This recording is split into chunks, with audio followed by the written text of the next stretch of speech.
শরীফ ওসমান হাদি ইনকিলাব মঞ্চের মুখপাত্র, তাকে উন্নত চিকিৎসার জন্য একটু আগে এভার কেয়ার হসপিটাল থেকে সিঙ্গাপুর জেনারেল হসপিটাল নিউরোসায়েন্স ইনস্টিটিউটে রেফার করা হয়েছে এবং উন্নত চিকিৎসার জন্য তাকে এয়ার অ্যাম্বুলেন্সে করে দেশের বাইরে নেওয়া হচ্ছে। এবং আমরা তার শারীরিক অবস্থা জানার জন্য এখানের যে মেডিকেল বোর্ড আছে সেই মেডিকেল বোর্ডের সাথে কথা বলেছিলাম এবং তারা জানিয়েছে যে তার কন্ডিশন আগের মতো স্ট্যাটিক আছে এবং কোনো অবনতি হয় নাই।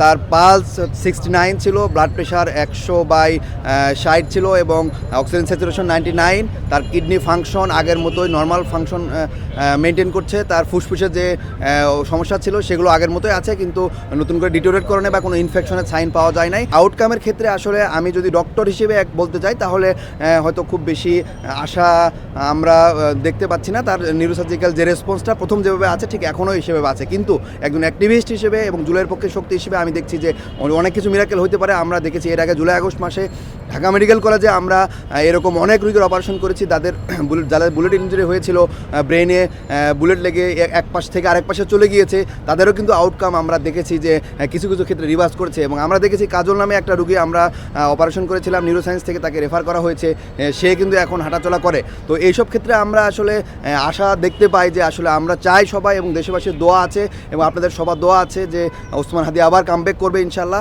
আমরা সবাই তার জন্য দোয়া করব এবং তার একটা সুস্থ স্বাভাবিক জীবনে ফিরে আসার জন্য আমরা সবাই প্রত্যাশা করি।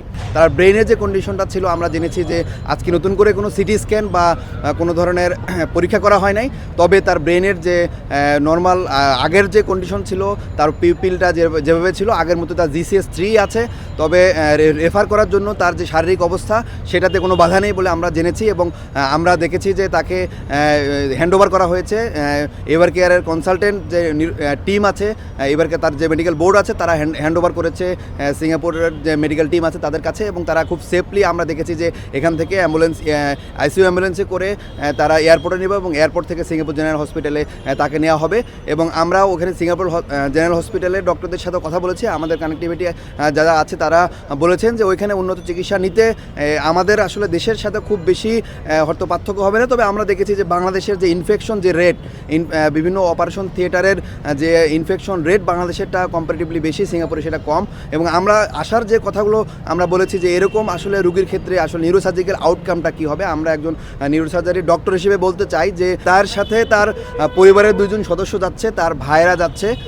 তারপরে আমরা সার্বক্ষণিক যোগাযোগ রাখছি, আমরা আমাদের টিম যারা আছেন তাদের সাথে যোগাযোগ রাখছি। যদি কোনো ধরনের কোনো ক্রাইসিস ডেভেলপ করে তাহলে আমরা আসলে যে কোনোটা ম্যানেজ করার জন্য প্রস্তুত আছে বলে মনে করি। এবং তার যে চিকিৎসার ব্যয়ভার আমরা সরকারের বিভিন্ন মহল থেকে আমরা স্বাস্থ্য উপদেষ্টা সাইদুর রহমান স্যারের সাথে কথা বলেছি এবং তিনি জানিয়েছেন যে এই পুরোটা ব্যয়ভার সরকার বহন করবে এবং এখন থেকে তার পুরো চিকিৎসা প্রসিডিউরটা পুরোটা ব্যয়ভারই সরকার বহন করবে। এবং এভার কেয়ারে যে খরচ হয়েছে বিভিন্ন পক্ষ তাকে সহযোগিতা করেছে এবং সরকারের পক্ষ থেকে জানানো হয়েছে যে সেই ব্যয়ভারটাও তারা যেসব পক্ষ তাকে ফাইন্যান্স করেছে তাদেরকে তারা ফেরত দিবে বলে আমরা আশ্বাস পেয়েছি। মেডিকেল বোর্ড অফিসিয়ালি হ্যান্ডওভার করেছে এভার কেয়ারের টিম, সিঙ্গাপুরের থেকে যে ওইখানে এক্সপার্টরা এসেছেন তাদেরকে হ্যান্ডওভার করেছে।